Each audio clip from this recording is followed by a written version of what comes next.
All right, I'm going to start this podcast off by giving you a roundabout compliment. Roundabout. Meaning I'm going to tell a story that'll eventually get to the compliment. Is it going to hurt my feelings before we get there? No. No, okay.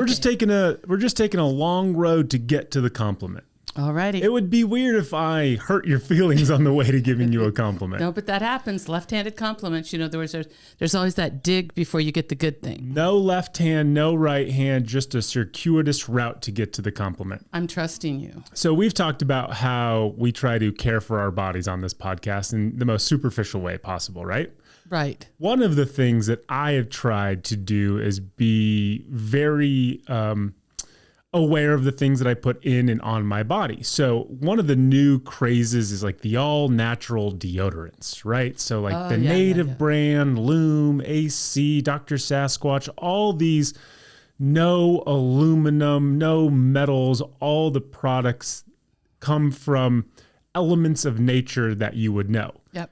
And the one downside of this is if anybody uses these products or if anybody knows of these products and you've done just the modicum of research on them, they cost like 7 times what a normal bar of deodorant costs. What a normal will kill you with their...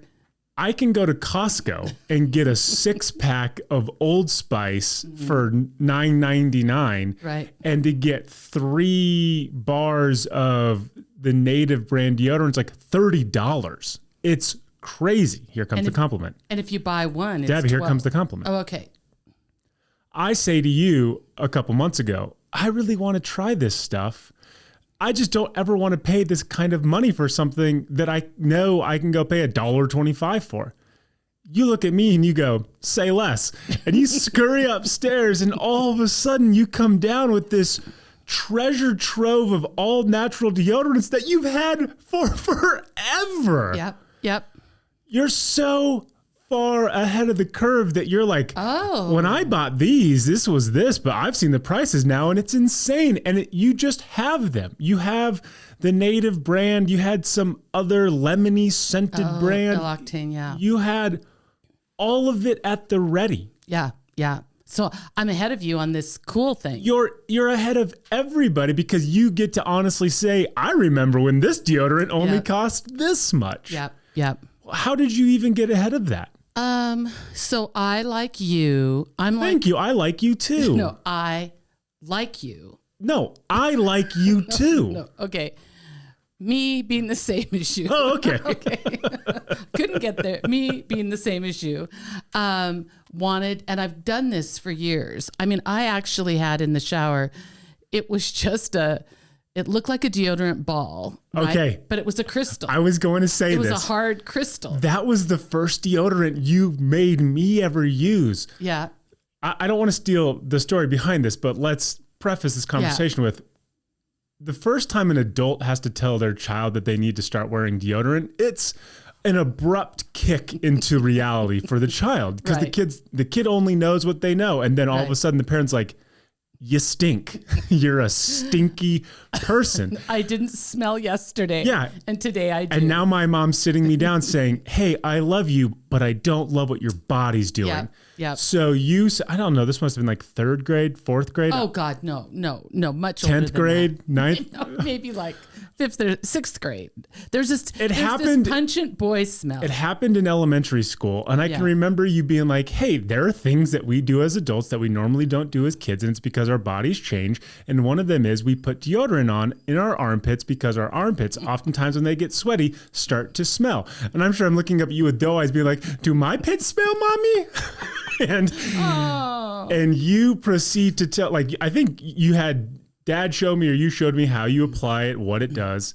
But the first product you gave me was this little pink cylindrical tube. And I swear to God, if anybody knows what I'm talking about, it's a crystal. It's a crystal. It's just a hard. big, it is hard, round crystal that you have to wet to apply. Otherwise it'll take your skin off. It'll rip every piece of skin imaginable off. I can't. Fortunately, I didn't have hair under my armpits then. I would have lost all of it.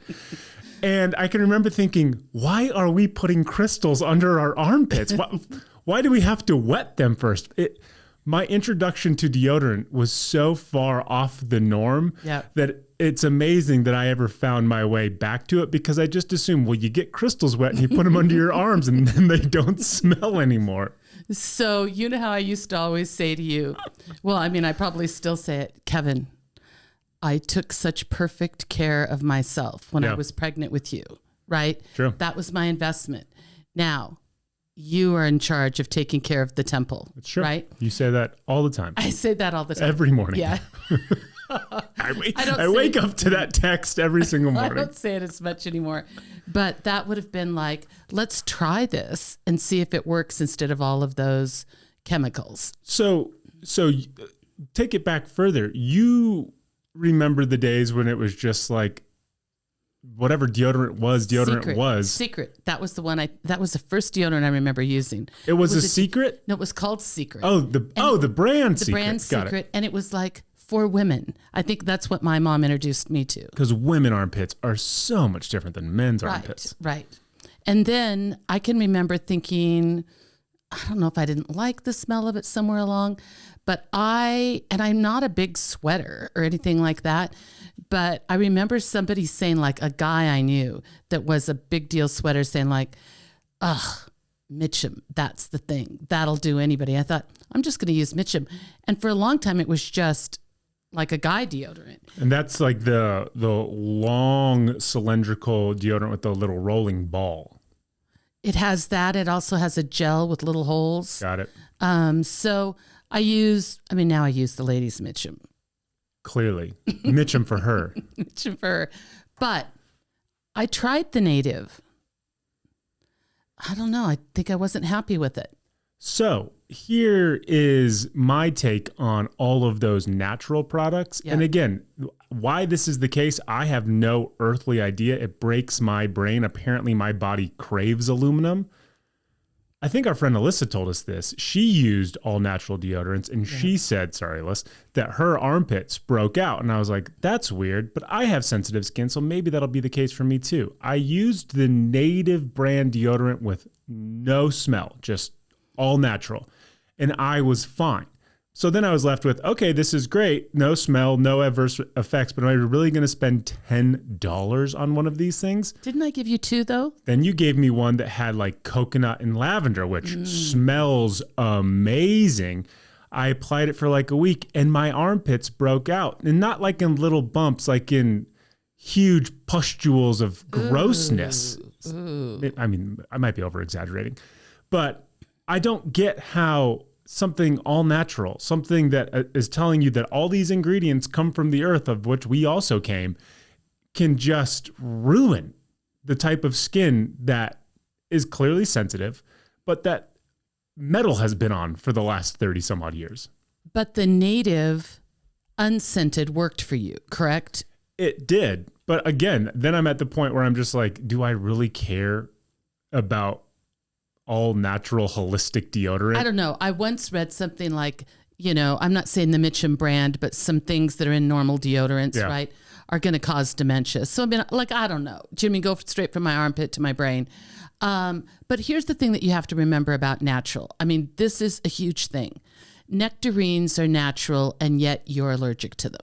Right? That's true. I mean, things like honeybees are natural. And yet if I get a bee sting, I swell up like crazy. So there's a lot of natural things in the world. I guess poison ivy is natural. That's true. But, it doesn't work for us. So I think that happens. I think the fact that the native unscented worked for you so well just tells you the scented is not the thing you can do. How did that lemon one work for you? Same. Oh, really? I think it has something to do with the additive smells. Whatever they're putting in there, if it's like, I'm assuming it's an essential oil. I don't imagine anybody's peeling the rinds off of lemons and squeezing the actual oil into anything. I imagine it's just an essential oil. So the essential oils and Kev's underarm skin do not do well together, in case all of you at home were curious about that. Which is here's the thing that's so sad to me. So let's just use the native, and we do like the native brand. We love the whole idea of it. If the native unscented, for instance, I know that they're a small company, they're not Mitchum or Secret or any of those kind of people. Big deodorant companies. But it's you want so badly to do the right thing for your body. But when the right thing costs 3 or 4 or 5 times as much, it's hard. And then if the thing isn't, I'm just going to say perfection, right? Then we immediately we revert back to the money. If the thing were perfection, I think the money would become moot at some point, but it's a constant, you're weighing and balancing it all the time. I mean, that's what I think about those kind of products. I did go back to Costco. I did buy bulk size deodorants for, I don't know, $0.25. They now exist in my bathroom. So I gave the all natural deodorants a try. It kind of worked. It mostly did not work. But I was happy to do it because now I get to look at my official podcast list here and check this off, talking about armpit healthcare to open the show. Perfect. Let's start the podcast. Okay. Welcome to the Deb and Kev podcast. One is a Harvard Business School alum. The other is her son, discussing business, pop culture, family, and everything in between. Now here are your hosts, Deb and Kev. Hey, hi, hello, and welcome to the Deb and Kev podcast. If our podcast were the Golden Girls, she'd be Sophia. It's my mom, Deb. I'm Deb. And I guess that would make me her daughter, Dorothy. Be Arthur herself. I'm her son, Kev, and this is our podcast. In Deb's business segment today, we're going to focus on the brighter side of business. Today, Deb is going to talk about praising employees and how best to incentivize them or something thereabouts. We have been on a heater when it comes to Would You Rather with some great Would You Rathers. And based on today's questions, I think we'll have a lot of fun. Plus, we have our thankfuls locked and loaded, and we'll be telling you what's for dinner. But first, 2 topics. How are your allergies, Deb? Because in between the cold open and the introduction, we hacked and spewed and sipped tea, and I cleaned my nose, and I've talked to a bunch of people in and around town, and every single person is suffering in some form or fashion. You know, if I weren't sitting here in front of a microphone, I'd tell you I was just fine. But the fact that I'm sitting here. But here's the thing. I hear you on business calls. Yeah. You're hacking and spewing on business calls. Oh my God. To the likes of which I sometimes think, did I really not know that Deb was a 2-pack a day smoker? I hit mute a lot. I don't doubt it. But like the other day, I couldn't get this cough out of my throat. I just couldn't do it. I heard it with you the other day as well. Yeah. I'm almost convinced that this right eye that is still twitching a week later is now not caffeine induced, but allergy induced, and it's just trying to rip itself off my face to be free of the pollen that exists in northern Nevada. I guess it's just terrible right now. I think it's terrible. And we had, typical when the weather gets nicer here, we wake up to the most beautiful mornings, still as can be. I mean, just everything is quiet as a church mouse, if you will. By, I don't know, anywhere between 2 and 4 in the afternoon, the winds kick up, which we like those winds in the summertime because they cool things down, but they also move a lot of pollen through the air. They really do. And I like I said, I've talked to a handful of friends, and they're like, between a running nose, my itchy eyes, this cough. You're a mess. Spring is great, but man, we're waiting for those 100-degree days because at least all of the pollen goes away. Yep, for sure. I want to talk about movies really quick. This is not a movie podcast. We do not consider ourselves professional reviewers by any stretch of the imagination. I myself am a big proponent of seeing as many movies as possible. I love watching movies. One of the downfalls of the pandemic was that all the theaters closed, and so many phenomenal movies that I was very excited for just kept getting pushed back further and further and further, to the point now where it's been well over a year where the new James Bond movie was supposed to come out. That didn't come out. One of the new Marvel movies was supposed to come out. That hasn't come out. Then there were movies that came out with little fanfare that were supposed to be very cool that we didn't see. Fortunately now, because every single provider has a streaming service, channels like HBO now are starting to release movies simultaneously as the movies hit the box office. And while it's not nearly as fun to watch movies from your living room, it allows us to feel safe. I personally love to go to the movie theaters. I will never go to a bar by myself. I will never go to a restaurant by myself, but I almost prefer to go to a movie theater by myself. If we haven't lost a bunch of listeners already, what I'm about to say is definitely going to alienate some people.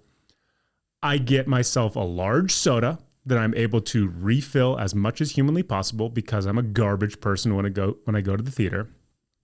I get a extra large diabetic inducing box of popcorn. I don't think that's diabetes. I think it's heart failure from the salt. When I put all the butter on it? No, that's not diabetic. That's heart. Then the diabetic portion's going to come in when I take that hot, buttery popcorn. And this is where we're going to lose people. So if you turn us off right after, thanks for sticking with us for almost 80 episodes. I dump Skittles into the popcorn. It's the best. It's a family tradition. We love it. It is singular to this family. And I don't mean like the Zeners. I mean the 3 people who live in this house. I have not known anybody else to do that.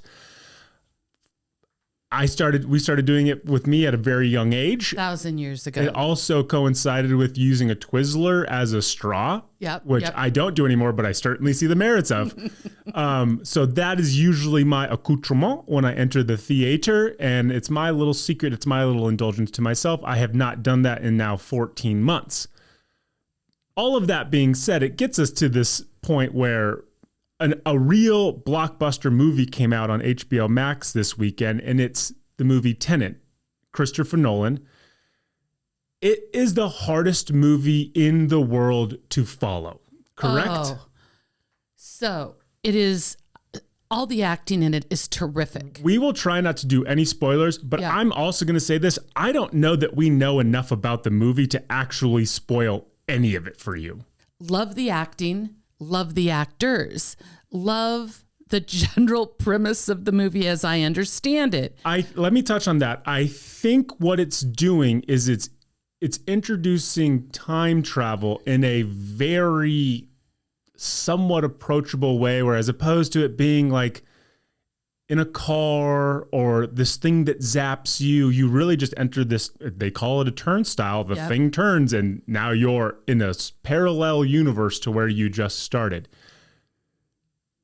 They are also simultaneously telling 2 stories, and they're jumping in and out of it. Well, and sometimes I feel 3. I mean, I feel like there was at one point in there in the real mix of it, that there was a 3rd kind of thing that came in. I could be wrong. I think you are wrong. I think I could be that's wrong. what the movie does. I'm literally watching this being like, okay, I know this is a complicated movie. I've read reviews. I've heard other people talk about it. If you're not locked in on this movie, you're gonna be bucked off super duper fast. Don't eat popcorn while you watch. It'll be distracting. I started losing the grasp of it at about the 7-minute mark, and I was full-blown unaware of what was happening 30 minutes into it. Does that mean that it wasn't good? No. I actually thoroughly enjoyed it. Great acting. Great premise. You know you're watching a genius at work if you like Christopher Nolan. You understand that the fight scenes that are happening in real time, but also simultaneously in reverse, are awesome. Yeah, amazing. But you're like, who is real? What is real? Are we now just watching the movie in reverse? And where are we? Like, where are we in time? I have no idea. Yeah. So let me say, it says in I think the little caption on HBO said something about time travel, and it's actually said that this guy can only say one word, which is Tenet. And I'm not giving anything away when I say that. So I thought, oh my God, does he have no words except Tenet? Like, you mean like he can't say anything else other than Tenet? That's what I thought. And so I thought, I'm not going to be about this. I'll start it. And in fact, Dad, he goes, I don't know about this. I mean, because it sounded like such a weird description. And I just didn't want to watch this one actor going, Tenet. Do you know why it's called Tenet? No. You're an English major. Based on this movie, if front is back and back is front, why is the movie called Tenet? Because it's based on the Tenet. No. What? Because it's a palindrome. Oh. How about that? How about little Kevy coming? Did you Google that? Did you read that somewhere? You started saying he can only say Tenet. Yeah. I pictured the word in my head. I realized the story is being told backwards and frontwards, history and past. And Tenet is a palindrome spelled the same, front or back. Kevin, I mean, kudos for the day. Listen, I'm a bit of a movie buff, guys. I'm wearing a Star Wars t-shirt today. Way beyond. I am locked in on this. For as much as I understood what a palindrome is, I still have no idea what Tenet is. So here's what the Tenet of the movie, if you will. But here's what I would say. Here's my recommendation. Mm-hmm. Watch Tenet the first time and just watch it for the pleasure of it, whatever 1000%. that is. Yep. Then by the end, you're going to kind of sort of maybe get it and not. No chance. Go back and watch it again. And I think it will make much more sense. If you try to reach out to us and say, hey, guys, that movie segment you did, it was awful. But I decided to watch the movie regardless of your horrible take on it. Yeah. And you try to tell me you understood it from beginning, middle to end. Oh, no. I will come to your house and fight you because there's no way. It's so good. Like, I know it's good. I'm sitting here trying to properly tell you why it's good, but it's just good. It's a Christopher Nolan movie. If you like Christopher Nolan, if you like the Batman saga, if you like Inception, if you like all those movies, you will love this movie. Yeah, really good. It's just impossible to know what's happening. Like this, without giving anything away, the scene where the bad guy has the woman and they're sitting opposite each other in the windows. Oh, yeah. The blue and the red. Yeah. That is like a 15-minute scene. And I'm like, why is he talking? And then why are we watching this again? And is it from a different perspective? And is this real but is she dead? But she's alive, but he's bad. I mean, I think it was brilliant cinema, but it might have been so smart that my dumb brain is just sitting there like sucking its thumb, not understanding anything. I think that this morning when you were making breakfast, we were talking about it and all of our little takeaways too. Like, remember when she said, and then she did this, and remember when he said, I mean, they were different. We picked up on different things. So I'm telling you, be glad that it's available on HBO so you don't have to pay for it twice. Totally. Because it could, and don't take notes, just watch it. I would also tell you to watch it with the captions on because the dialogue is different. They don't speak in present tense. They speak in present tense, past tense, and future tense. And that's also part of what screws you up. And they pluralize words that are never meant to be pluralized. And it's just like if the entire idea is to get the audience to be confused by time travel, which I'm sure time travel in and of itself is a very confusing topic to understand, then mission accomplished. I'm also not a smart person to try to confuse because I'm easily confused with stuff like this. I guess I just would have rather preferred it be a little easier to understand, but at the same time, how can time travel truly be understood? Well, especially this kind of time travel. Oh my gosh. Robert Pattinson, if you like him, you will adore him in this. And Denzel Washington's son, his name is Kevin? Denzel Washington Jr. No, that's not right. No, I don't know. Hold on, let me find it for you real quick. John something? It's John Washington Jr. Okay, so he does not look like Denzel to me. He doesn't. But if you close your eyes, it is Denzel's voice. It's John David Washington. John David Washington. He's amazing in a way that Denzel is not. They are not the same. No, I would say that Denzel's got a little more charismatic facial expressions, and his son is very stoic, which for Christopher Nolan movies is actually phenomenal because everybody just looks very pensive, as they should be, because they're dealing with the topic of time travel. He's phenomenal. I was never a Robert Pattinson fan, mostly because of the Twilight stuff. He's great as well. The acting is, again, it's just top-notch acting. You just really struggle following the plot line. But in a good way. That's say in a good way. That's a Deb and Kev see it stamp of approval. See it. Yep. Oh my gosh. Yeah, we're not movie reviewers. We are in no way movie reviewers, and for the amount of movies and TV shows we watch, you would think we would be much better at describing stuff. But once we get out of the reality TV genre, it really takes a nosedive. Well, I said to somebody the other day, they said, so like, what are you doing? I said, I'm reading bad books and watching terrible Netflix. Oh, yeah. I mean, it's come to that, I also told you the other day, if you guys are bored and there's nothing to watch and you just need some trashy, horrible, surface level TV to watch The Circle on Netflix. It's probably sobering how real it is, but it's just a bunch of people in an apartment who don't talk to one another, who only use voice messaging to decide whether or not who's real and who's a catfish. Watch it. There's 2 seasons. When you say voice messaging, you mean... They don't talk to each other. It's only through voice messaging, which comes through as text. Which comes through as text. That's the part, yeah. Well, so voice messaging would be... Well, you have that little thing on your phone where they actually hear your voice. No, that's called voice recording. Okay. Again, 2-pack-a-day smoker there. Yeah, smoking messaging. Yeah, smoking messaging. Okay, Deborah. A lot of times we talk about how to maximize employee output or how to fire an employee or how to hire an employee. We don't spend a lot of time talking about how to praise employees, how to give them the good old attaboy, and how to incent them. And those are very important conversations to have on top of everything else we normally discuss. So in your business segment today, why don't you run through the lighter side of business management ownership, which is getting your employees to function at their best by giving them the things that they want in the way that they want it. So, I actually love talking about this because I don't think I know some things that I suggest that people do. I'm sure business owners are like, ugh, but I don't think this is hard. But I do want to say I have had ongoing conversations with people that struggle with the doing of this. I've said before that I think that employers think good things about their people a lot, meaning they notice that they did this, they notice that they did that, a project comes across and they go, oh, good job.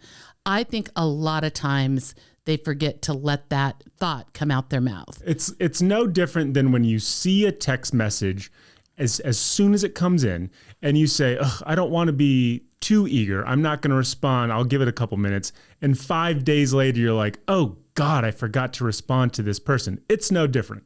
So this morning when I came downstairs, yes, I thought you were like really chipper. I don't know if you felt really chipper, but I thought you were really chipper.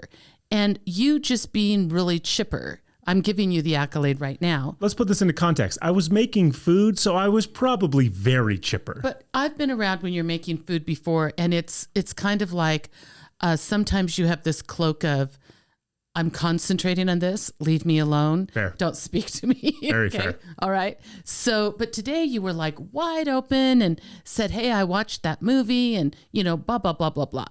And even now we've had a few coughing segments. And I said to you earlier, thank you. There's been no shame involved today. Yep. No judgment or shame. Not yet anyways.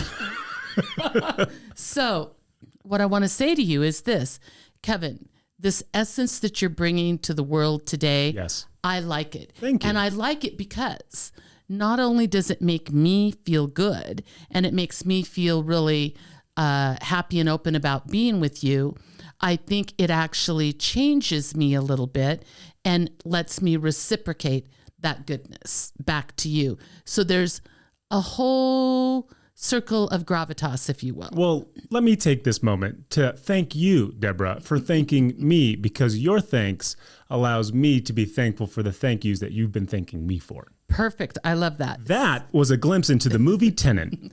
Exactly. So I worked with a guy once and we hired a girl. We were together when we interviewed this girl. And there were, I think, 5 other candidates. And this girl was super sweet, very nice. She wanted the least amount of money of anybody. So that was like a desirable thing. Of course. And she said, this was the kicker for me. I just want to be acknowledged and appreciated. And she didn't mean like publicly, like throw parties for me. She just meant like, give me a word now and then, folks. So she got hired 5 years later. I don't know how many times he's called me over the years and said, oh, she's doing a great job, but I think something might be wrong. I'm worried I might be losing her, right? And I go, when was the last time you acknowledged and or appreciated her? Not forever. So then he goes and does that. And then it all feels like the world is right again. Right. Over and over and over that has happened. So I finally said to him, clearly this isn't a priority of yours, because why am I your memory on this thing? Right. There's one thing she said she needs, and for some reason you can't remember the thing. And she's a good performer. Right. So this is not hard to give to her. You should naturally be saying, thank you so much. You're doing great. Right. And at the point that you think something's wrong, if that's not the trigger, right, then I can't help you anymore. That's true. And so what I actually said to him was, this isn't a priority, which I think made him feel bad, but I kind of wanted him to take responsibility for it. I mean, he literally was not holding himself accountable for remembering this important thing, right? And I said, put it in your phone. And he goes, what? And I said, put it in your phone. I said, put it in your phone. And at least every couple weeks or once a month, literally have your reminder say, have I said anything good to Susie? You know what I mean? Like, do I need to touch base with Susie? Do I need to acknowledge her? Do I need to appreciate her? I mean, like, come on, people, right? So I think that just often happens, that the owner, the business owner or the manager has to make it a priority to say, we are going to, in our culture, we're going to praise people. Because here's what ends up happening. If I am the owner of a business and I don't praise people, guess what? Nobody else is going to do it either. And I want an environment of, even when, if I'm your coworker and I see you do something amazing, I want to say, Kev, I saw that. Amazing. Right. Great job. Right. As a coworker, I want to say that. And maybe that's not escalated. Maybe that's not even going anywhere, but I think that feels great to you, just even hearing that from me. Yep. Right. So I do think we know there's all sorts of data on this, but we know like sales increase, like, or growth, I'll say growth increases like something up to 14% when people are, receiving praise regularly over the ones that are not. Okay. Like, they really are able to move the dial for a company. The whole churn and burn, firing people quitting, all of that, the numbers on those just go down drastically when it's a culture of praise, if you will. Yep. We know that things like expenses and costs go down because people are invested. I mean, it affects everything in such a positive way that there's literally no excuse or no reason not to do it. There is public praise and then there's private praise. And I want to talk about that. Public praise is, it's the kind of thing where you, maybe in social media, you feature something good that an employee did, right? Public praise is the thing where we have a meeting and we get, Susie to stand up and say, oh my gosh, she closed the sale for us. I mean, it brought this much money in, blah, blah, blah, that kind of thing. Here's the only thing that you've got to know. Does Susie really want to stand up in front of everybody, have the spotlight fall down on her, and hear that kind of praise? Some people like it. Some people genuinely don't. So I really say, know your person, right? And if they don't like public praise, meaning they just don't like fuss about themselves, right? And there are a whole bunch of people like that. And there are even outgoing people like that. Like, I get a little weird with that, I have to say. Like, they can say it and then I want it over real fast. Sure. I don't want it to go on and on. So no, and it's not like introvert, extrovert. It's really, just what they're comfortable with. So if it needs to be private, then have it be private, right? Yep. And, really do what they want. The other thing about praise is we all see value differently. And I was recently working with a group and I said, everybody likes to be praised differently. I know what I like. You might know what you like. And so I just gave the example, like, you did something great, right? and there's $100 worth of praise here.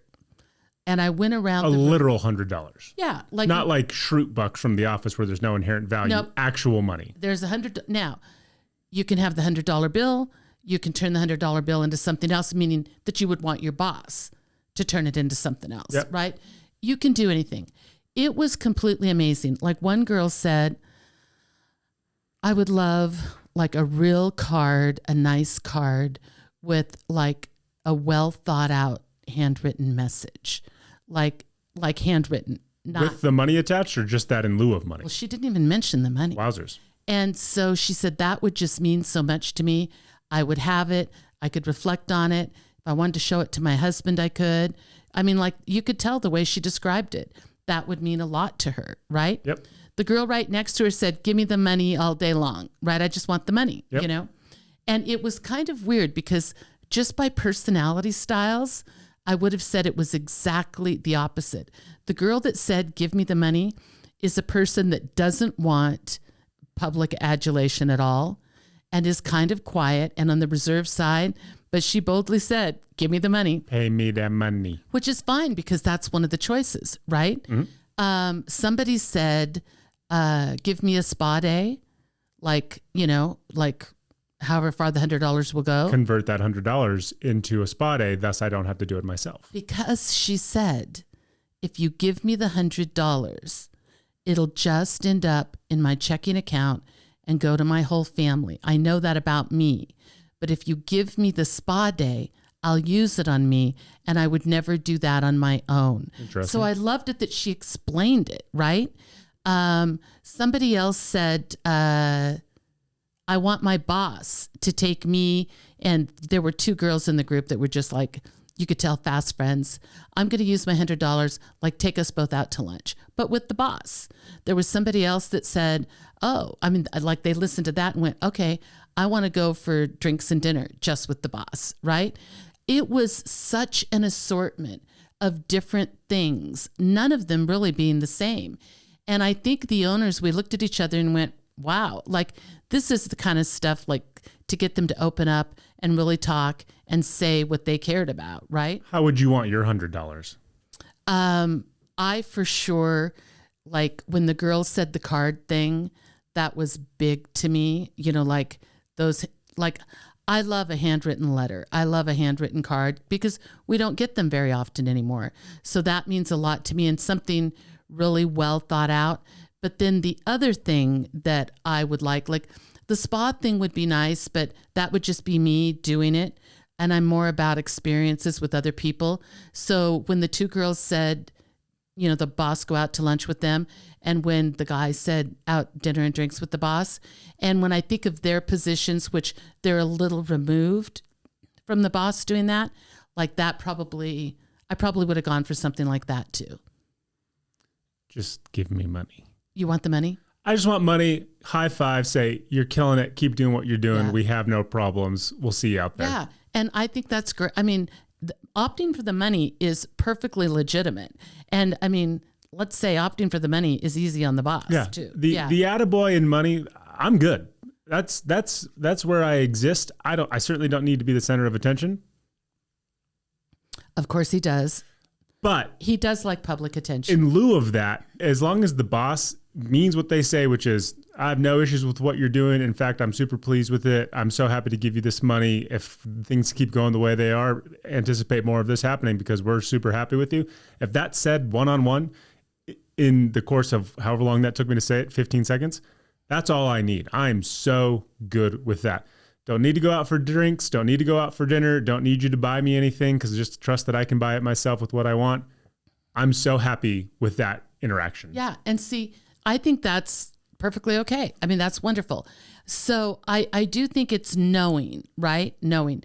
Then here's the thing that I also think is really important. I'm going to call it internal and external praise. Yep. So, you know, we know when you've done a good job. And I think this is the part that gets a little tricky. So you close a big sale and everybody's super excited.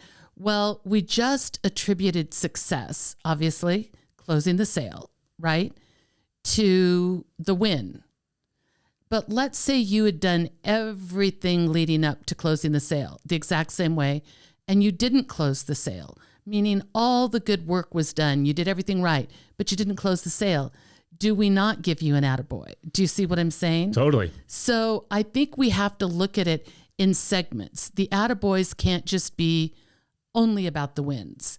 The attaboys have to sometimes be about the process as well. Yeah, you're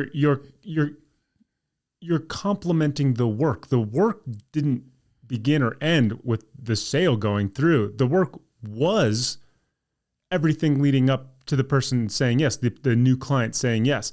So the new client saying yes is great, but that in no way diminishes the hours, weeks, months worth of work leading up to that yes.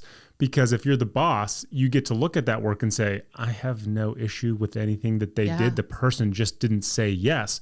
Conversely, you get to look at the work and say, the person said no because clearly the work was subpar, right? Yeah, that the work was shoddy, and so that's why it didn't happen. Also, if the person says yes and you look at everything leading up to it, you get to say, I don't know how that person said yes to this. We still need to iron this process out. Happy for the yes, still a lot of work to be done here. I agree. And so I think you have to be really careful that it's just not Wolves of Wall Street kind of thing. Right. That it's not that, right? I mean, depending on what kind of culture you like. Well, and there are those cultures. Exactly. I do think that, so there's internal praise, which sometimes I think we forget. Bosses forget to do it. You know, the thing about bosses doing it is that then other people will do it and lift each other up. And here's the other thing. Every once in a while, somebody is going to circle around to the boss and tell them what a pleasure it is to work for them too. Sure. So that's like a perfect, I'm going to say, internal structure. The external structure is really our example of the barista, right? You know, that we just makes our day, right? We go in there and, you know, of course we can leave them. And you and I have both done this. We've left tips that are bigger than the bill, you know, and, you know, we hope that makes them understand, you know, how much we appreciate them. But we also know that in most cases, those tips are shared. And so it's a little bit diluted by the time it gets to the person. So, I mean, I think as you're putting that tip, whatever the size of it is, I mean, I think it's sometimes really, really important to say to the person, look, you make my day every time I walk in here.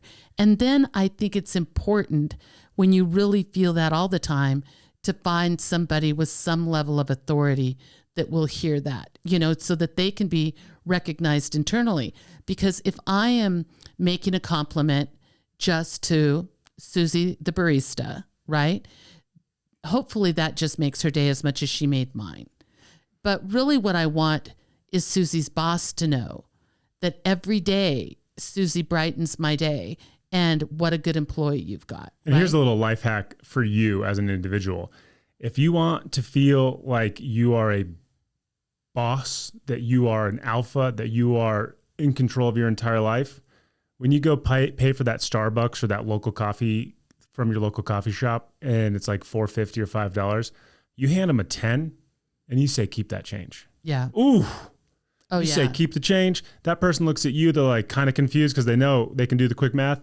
That's equal, if not greater than the actual price. And you're not even worried about getting any money back. You feel great. That person feels great. Yeah. And if you sit in the coffee shop later, chances are they're going to go tell other people like, that guy gave me $10 on a $4 tab. And he told me to keep the change. Yeah. And then they're all over you trying to help you when you were just, you know, trying to tell them you good turn job. into a beetle and it's cameras and fawning fans. It's amazing. Yeah, it is. And I just think that, you know, I do think the bigger piece of it, I want to say, is to give them the good experience of interacting with you. That's the perfection of it. But if it's a place that you frequent a lot and you get good service all the time, say something to the owner or say something to, I mean, Starbucks has a complaint line. I'm sure you could call and leave a, you know. We're not talking about bad stuff, Deb. We're talking about good stuff. I'm sure you could call and say, this is the Starbucks I always go to. There's a girl that works there in the morning. Her name is Tabby. She welcomes me in such a way that it sets my day off for perfection every single day. They want to hear that, right? Give her a raise. Give her a raise. So here's the other thing I do want to say about bonuses and incentives. Number one, incentivize somebody the way they want to be incentivized. Agreed. Not the way you want it. Not the way you want it. They want it. The way they want it. But if you have a bonus structure, people get weird about bonuses and I'm giving out all this money and blah, blah, blah. But here's the thing that I want you to remember. Bonuses are temporary. Bonuses are not a paycheck. We're not permanently attaching it to anything. You don't pay it over and over and over unless, of course, the incentive is met, over and over and over.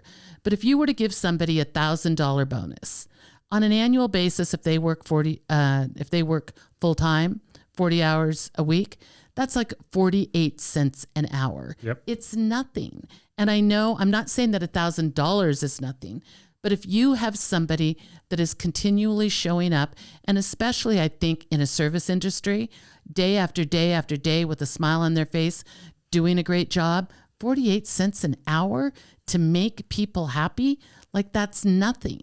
And I think this year, hopefully what we've learned coming out of 2020 is that bus drivers and waitresses and the people who clean around us every day that mostly are invisible to us, and grocery store baggers and grocery store cashiers and stockers are the most important thing to our world. And they're the people that are making the least amount of money. The least we can do is acknowledge them when they're doing a great job, because they showed up when a lot of us got to stay home and just stay safe. And I want to clarify. She said stalkers, STOCKERS, not STALKERS. No, the stalkers in the grocery store. Right. Just want to, just for clarity's sake, because we are listened to by millions of people. So to all the business owners, I'm putting my bow on it right now. Love it. To all the business owners out there, please, I'm begging you, pay attention to when people do something good. Catch them, just like you catch them doing something bad, catch them do something good. If you really have a hard time with it, then listen to my words. It's not a priority to you. So make it a priority. Start putting something in your phone. Start making notes of something and make sure that it comes out of your mouth so that they know that you see the good job they're doing. And then find a way to recognize them, because what do we know? People that are recognized, people that are praised, move your business in a most positive way in terms of growth, a minimum of 14%. That's huge. I mean, people would die for that kind of growth. So praise doesn't cost a lot. Great job, Deborah. Happy that we could keep it light in the business segment, as we oftentimes tackle some very difficult conversations. Not today. Today, we're just praising good people. And here's some more fun. Let's play Would You Rather. Okay, here we go. Would you rather? Nothing new. I'm going to give you two options. You pick one, and I'm going to try to convince you of the other. Okay. Question number 1. Just to set the tone of what the rest of the questions are going to be like. Would you rather randomly time travel, shout out Tenet, 20 years in the future or in the past every time you fart? Or would you rather teleport to a different place on Earth, on land, not water, so you're not going to end up in the Indian Ocean, every time you sneeze? Teleport in time when you fart, teleport in reality when you sneeze. I have a question. Okay. What is the difference in teleporting in time and teleporting in reality? Well, Deb, that's a great question. And after last night's movie, I could see how you'd be confused. When you fart, you'll go back 20 years. Oh, yeah. Okay. When you sneeze, you might just end up in Maine. Okay. Like today's Maine. Right. Okay. But I could also end up in, I don't know. Tibet. Yeah, or someplace where there's war. Yeah. So when I fart and I teleport back or forward, because I get to pick. Yeah. I get a pick, right? Oh, no, you just go. Oh. I mean, I could be like, what if I'm dead? Well, like, I don't know that, like, if a silent but deadly comes out, that means you go in the future, or if it's just an earthquakey type fart, you go in the past. Maybe you can figure that out over time. But when you pass gas, you leave this time frame and you go somewhere else. When you simply sneeze, you still end up in the same timeline, just somewhere different in the world. Okay, but am I myself in both? Of course. So I'm not 20 years younger. No. Oh, okay. Now comes the frequency of sneezing and farting. That's a great question, Deb. I'm going to fart. You're going to time travel. Mm-hmm. How are you ever going to get home? Because in theory, if you fart and you go ahead 20 years or back 20 years. Google on the average. Google on the average how many times people fart a day? Yeah. Okay, let's get up the old Google machine. How many times do people fart in a day? You got to fill the time if I'm typing, Deb. That's how this works. But wait, I mean, I don't have to work. I mean, like if I fart, then it's aggressive. It's an aggressive amount of time. 5 to 15 times a day. Oh my God. Oh my God. Oh my God. You could break the time continuum. So how long am I there when I fart? I think you're there. Come back? No, you're there. Oh, like I'm stuck for 20 years? If you never fart for 20 years. Oh, I fart 5 to 15 times. Exactly. So I would just be, but do I fart my way I'm going to say. Do I fart my way back home? I will say this. This reminds me of quantum leap, quantum fart, quantum sneeze. I will say that eventually, and it's not like every fifth fart you end up. What did I just say? I'm not going to say like every fifth time you toot, you end up back home. Yeah. You eventually know you'll get back home. Yeah. Like that's built into the core of your fart DNA. Okay. You eventually know you'll get back home. Yeah. But again, the second you fart when you get back home, you're off again. I'm switching to sneeze right now. Listen. I mean, just because the frequency, like, I mean, I don't sneeze that much. I think people, I Googled sneeze. And like sneezing isn't even quantifiable. It's more like blow your nose, which is definitely not a sneeze. Yeah. So sneezing is less than once a day. Well, and also you kind of know when a sneeze is coming. Right. Like, like sometimes you look at the sun. You're like, I really don't want to go to Guam today. And you just plug your nose. Exactly. Sneezing for sure. Obviously, sneezing becomes a bit more diabolical in allergy season. Yeah. But again, I'd much rather end up on my same like plane of existence than 12 years in the future. I'm with you.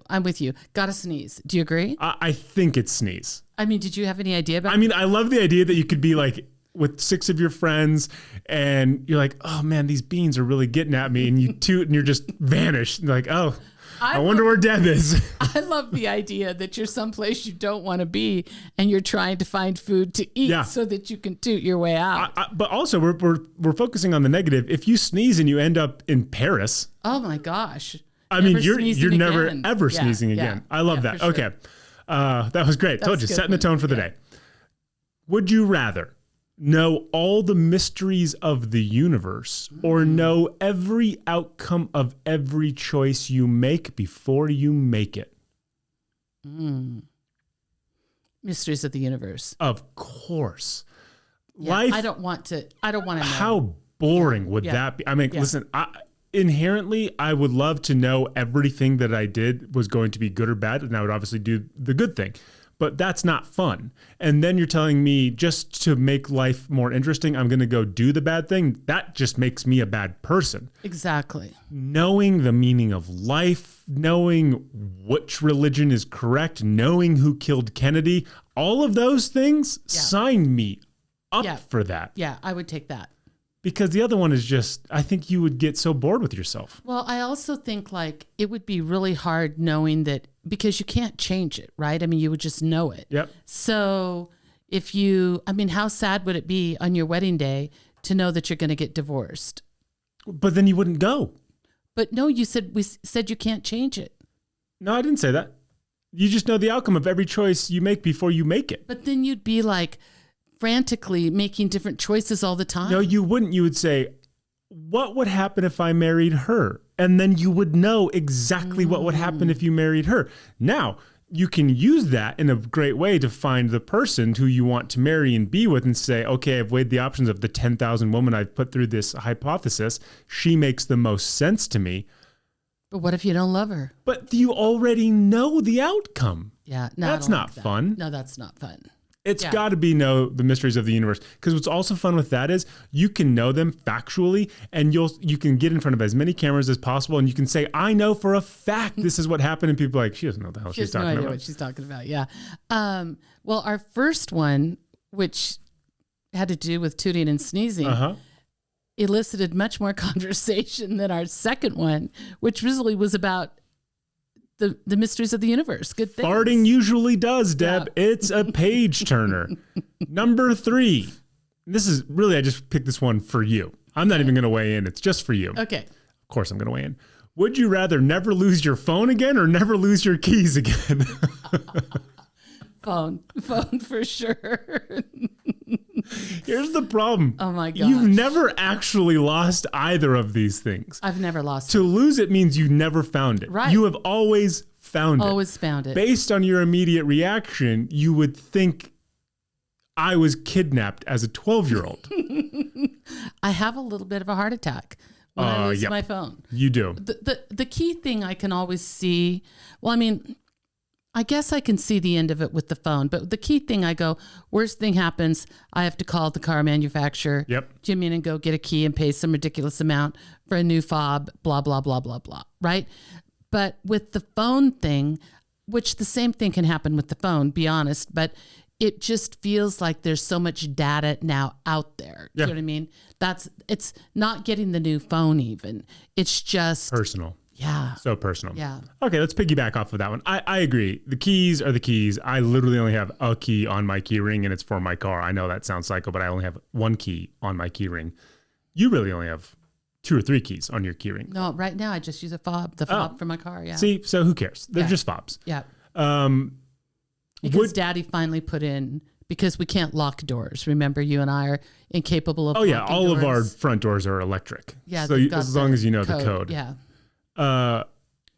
Number 4, would you rather never use social media sites or apps? Okay, so social media and apps again, or never watch another movie or TV show. Think about the amount of time you spend on both. Yeah. This one is actually much more difficult than it appears. I mean, also there is a lot of convenience. I mean, I'm just thinking like my American Airlines app. I look at it on the plane to see if the next connector, the gate, and if it's on time and all of, I mean, there's a lot, right? I mean, I've seen things when things have gone wrong, and I've literally called while we're taxiing and they fixed it. And there's no workaround like, okay, I can't watch a movie or a TV show on a television. I'll watch it in my app. If it's a classic movie or a classic TV show, if it's a web series, if it's anything like that, you cannot watch it. You have to find it on TV. Meaning if you're not watching a movie or a TV show, you can't watch it like on a streaming service. Oh, okay. You can't watch any movie or any TV show ever again in your entire life. Okay. You can go on social media. You can certainly see a 30-second clip of it on Instagram, but you can never watch a full show. Or television or movie. I guess we have to go back and get maps again, don't we? If what? I mean, because we can't use like Google Maps to give us instructions. I think you're getting a little confused here. Social media and apps are one. So if you get rid of apps, then yes, you would have to use a map. Movies and TV shows are the other. So you get to pick social media and apps to give up, or you get to pick movies or TV shows to give up. I think depending on how old you are, this is, it makes a difference. So I think I'm going to say TV and movies. You're going to give that up? Nope, going to pick it. Oh, you're going to give up social media and apps? Well, I know, but never see a movie or a TV show again? Yeah, that's fair. I mean, think of the pleasure you get when it's good. Yeah, think of the pleasure I get just scrolling through Instagram. I know. The other day, I just had the biggest smirk on my face reading memes. I thought they were the funniest things in the world. I know. I get good recipes. I know. Pick it. Ugh. Pick it and stick with it. What are you going to pick? No, I said for you to pick it. I'm going to pick TV, and because of my age, I'm going to make an investment in my future and pick TV and movies. What does your age have to do with that? Well, because Won't there come a day that I won't care about social media? Do you care about social media today? Yes. Do you care about apps today? Yes. What in the future would change that? I don't know. I don't know. This is really hard. Yeah, Deb, pick it. Never watch a good TV show again. No, never watch a TV show again. Okay. Well, do you think I spend more time on apps or more time watching TV?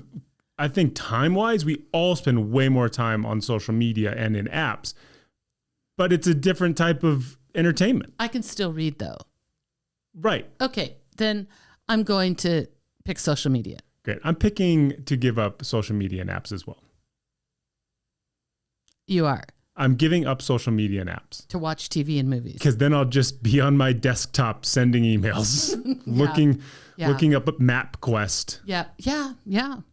I'll just be a 15-year-old version of myself. I don't know if social media gives me the pleasure that a great movie gives me. I think on the daily it gives you more pleasure, but the ceiling of a TV show or a movie is infinitely better than anything you find on social media. Which, by the way, can I just say this? That movie Tenet, I know, it was super good. Oh. For all the people that have been waiting 2 years, because it's been 2 years, there are 3 episodes of The Handmaid's Tale out right now. Dang. Please watch it along with me. I love it.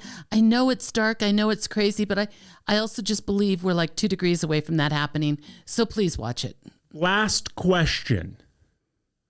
Would you rather have horribly chapped lips that never heal? Oh, God.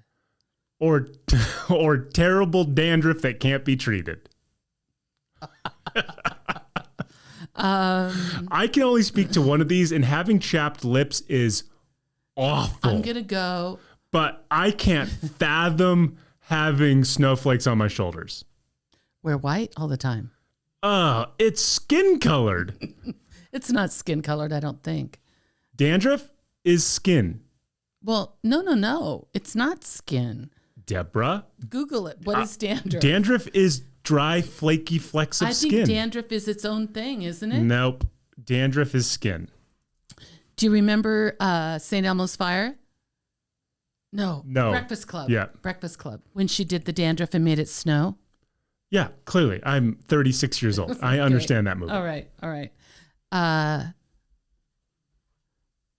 Your lips are front and center. Nobody would want to kiss you again. That's true. But when you got your own skin hanging on your shoulders. You got skin hanging off your lips. You're going to be biting it all day long. Your lips are going to be raw. So here's where I think you got confused on dandruff. Okay. Often a fungus called malassezia triggers dandruff. This fungus normally lives on your scalp, yet some people have too much of it and it causes skin cells to multiply more quickly than usual and fall off. Okay. I'm going to have dandruff. I'm not going to have my mouth. My mouth? I mean, think if you ate a jalapeno on that lip. You give up spicy foods. Right. So now it's another thing. But then when somebody just walks by you and they're like, what creatures is Deb giving piggyback rides to? No, I'm sticking with the lips. I mean, I'm gonna have dandruff. Listen, I know what a chapped lips are. I think it's awful. And we've seen people with chapped lips. And I think we've all thought, and I mean communally, everybody listening to this podcast says, how are you navigating life with those chapped lips? And if you suffer from chapped lips, I'm not making fun of you. No. I have sometimes dry lips and I think I'm going to die. So like horribly chapped where the skin's kind of flecking off lips, like you've been stuck on the Alps for the last 40 years. That, right before they die, when they rescue them from the desert, that kind of chapped lip. That is my nightmare. I don't know what connotation I assign to dandruff, but I feel like dandruff, people just believe you're a dirty person. No, I think dandruff, what happens with dandruff. And again, if you suffer from either one of these, God bless you. Yeah, and tell us. No, don't tell us. I think the dandruff comes and goes. I don't think people have dandruff forever. I think dandruff. You have dandruff forever in this Would You Rather. Well, better than having raw lips forever. Raw lips are front and center. I will wear an ivory colored blouse every day for the rest of my life. What if So for instance, I'm Kevin. That's me. That's who I am. I'm Kevin. You're Kevin. What if I'm in a relationship and the first morning I'm waking up next to my new girlfriend and she's got navy sheets and it looks like a spray paint of where I slept where my head was because it's just covered in dandruff. We'll see how much she loves you. Oh my God. I think this is one of the harder questions because I'm vacillating between both of them. And I see the benefits of choosing the other over the other, but I also see the pitfalls and I can't come to terms with either one. You're saying dandruff. You're a human snow globe. I think you're making it super excess dandruff. It says terrible dandruff. Okay, what is terrible dandruff? Compared to your lips practically falling off, a woman couldn't wear lipstick. Yes, she could. It wouldn't look great. It would look terrible. You have to put a real thick lacquer of it on. You know, I think there's things that people accept about people. I'm trying to think dandruff is one of them. I think I'm thinking of a workaround. What you do is you get that really hard LA style gel in your hair in hopes to just bond everything. That builds dandruff. It's at the scalp. That's okay, because then when you go home, you wash it all out. But then the next day, it's just like hairspray and thick gel, so nothing's moving. And the dandruff isn't shaking out the edges of it? I mean, it's terrible, so it's certainly finding its way off of your head. Yeah. But I think if you can glue it on in some capacity. So picture this. You know that girlfriend that you slept over? Yeah. And her navy blue sheet? Oh, yeah. And you've got a snow globe around your head. Absolutely. I got a little halo. Picture saying good morning and having like bloody raw lips. The lips are worse, Kevin. I swear to you. If anything, what I'll say is like, oh, when you went to bed, I had some chips and I guess they just got on the pillow. I'm so sorry. Yeah, I think you have to choose dandruff. I think dandruff is the play. Oh my God. What a terrible choice. Horrible choice. That was Would You Rather. I hope you played along at home and this, incited some great conversations with you and a loved one because it was a struggle. Deborah, as we wind down, pick or choose, thankful or dinner? I'll do dinner first. Go for it. So this is going to sound like a really weird thing, and I hope it doesn't turn out to be a weird thing. I hope it turns out to be a good thing. Interesting. But I saw some thick cut pork chops at the store. With 2 C's. Keep going. Thick cut pork chops. And I bought those, and I remembered like years and years ago, like maybe before you even. Whoa. There was a recipe I had that was basically, I think, like making a homemade kind of salsa kind of sauce, Yum. right? And the chunky salsa? Yeah, and putting it but you made it from scratch. Seared the pork chops, put them in a crock pot, and just cooked them in this lovely Mexican thing. Well, because I'm lazy, I bought a giant jar of Tostitos salsa. That is almost as close to original salsa as you can get. Okay. From everything I know about my Hispanic friends. Okay, so now here's where I'm going to go weird, because we know you have like an acid reflux with tomatoes. I do. They do not agree with me. So I'm going to take like half of the jar. Okay. And I'm going to add a bunch of half and half, and I'm going to blend it so it's smooth. Milk kills the acidity. Yes. I'm going to pour that over the seared pork chops, and then I'm going to throw the rest of the chunky stuff in, so we do have some chunk in there. And I'm just going to let it, I don't know, simmer, bake, or whatever until the pork chops are completely done, and serve it over rice, and we'll see what we've got. Sounds good to me. But I think it's going to be good. What is it called? It's called Debs Made Up Like Lazy Person's Dinner. That rolls right off the tongue. And that is going to make its way into the Deb and Kev cookbook. What's the name of it again? Debs Made Up Lazy Person's Dinner. Remember that. Somebody write that down for us later because we're going to need it. Deborah, what are you thankful for? Well, this week I'm thankful for, I know we've talked a lot about our dogs, probably ad nauseum, but Izzy seems to be getting well. Yep. Nola is still coughing, which sends Izzy into a complete and utter panic spasm. Izzy's not going to die of anything physically. She's going to die of a psychosis from Nola coughing. From Nola coughing. I do feel, though, and this is where my thankful is going, that today Nola might be turning a little bit. Got it. And her cough might be getting ready to die down. So just a lot of secret smokers in this family. Prayers said for healthy, non-coughing dogs. That's good. Mine goes for the fact that both you and I are insanely professionally busy right now. We are. Earlier this week, I was sitting at my desk and I had probably been here for 2 or 3 hours already. And you came down and you looked at me and you said, I just feel like I'm really busy right now. And without skipping a beat, I looked at you and I said, I feel the exact same way. Yeah. And that is not a negative. I think you and I are extremely fortunate and we sit in a place of gratitude to be busy in this time of life. But it really is like every single day it's work. I work every weekend day and this is not a complaint.